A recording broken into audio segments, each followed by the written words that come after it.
Hello, my name is Vanessa. I'm a light worker and I'm here to help. In this video, I want to talk about triggers. And we have all experienced this before, where we are going along, having a good time, a good day, and then someone says something that just triggers us and evokes a strong emotion of anger, or just we're so upset all of a sudden. This is a trigger. And this is happening only because we have a wound inside that this is touching on. And in some cases, it's a shadow aspect of ourselves. So, yes, and this can just ruin our day. So, we need to change the way that we first look at triggers. So, triggers are really helpful. And you're thinking, what do you mean? They just ruined my day. It's helpful in the fact that it is letting us know and pointing out the wounds that we have, and then we can begin to heal them.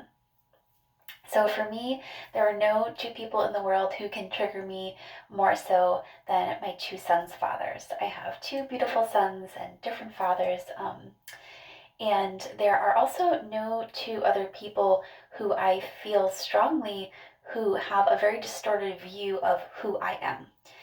They are looking at me through a lens of their own painful experiences, our past experiences, in some cases very past experiences, and also through the assumption of who they assume I am and the assumptions they make about me.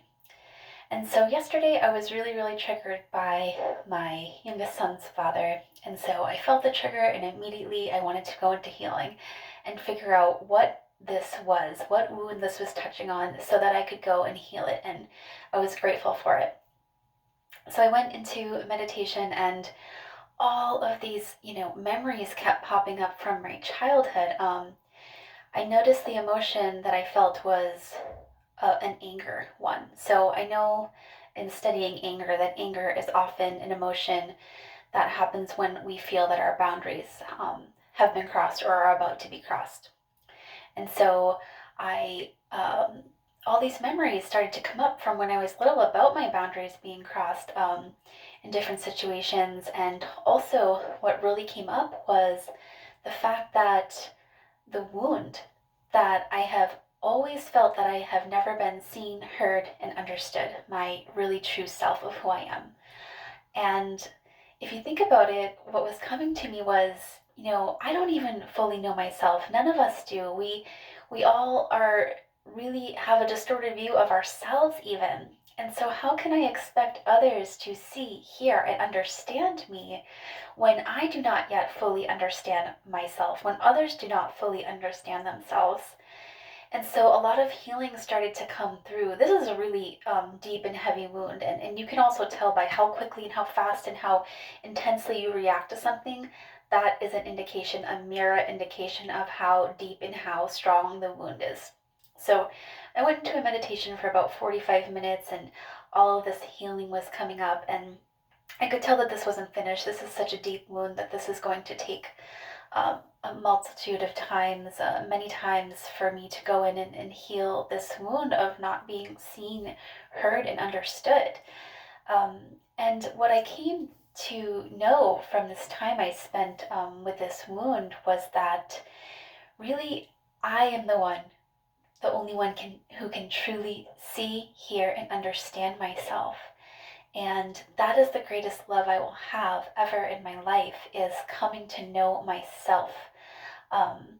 And that's the process that I'm going through, and it's a continuous process. You don't just get to know yourself one day, and because we're changing and evolving constantly. So the person I was yesterday, I'm not even completely that person anymore. And this is why it's so impossible really for other people to fully see, hear, and understand you, because we are constantly evolving. And so I really made peace with that. I really made such a peace with that wound, that trigger, that people are not going to fully see, hear, and understand me as I truly am. They are going to be looking at me through their own lenses of their own wounds and their own life experiences, their own beliefs. And I had to just let go. And I felt myself just letting go of that need for people to really understand me, to really see me, and to see the person that I am.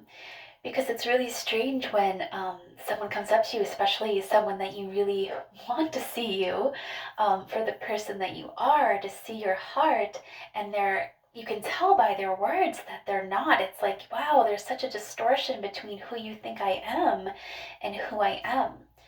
And I had to let go. I had to just let it go and accept that. And with acceptance comes peace and healing. So I am so grateful for that trigger, for being triggered. So was able to go in and have this great insight on some wounds that I had and some pain that I had, and not only that, but some healing. So, just this letting go of that, of just understanding, how can someone truly see me when they don't even really see themselves? So, triggers, we want to pay attention to our triggers. There is great messages in these triggers for us, great healing available to us.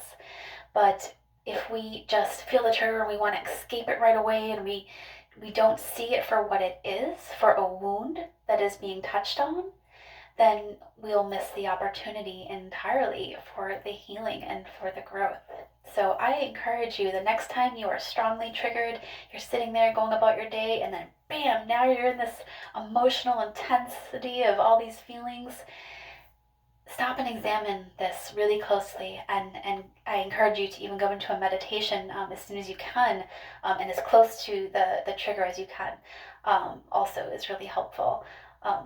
And to really examine what this wound is, and to then be able to begin healing it.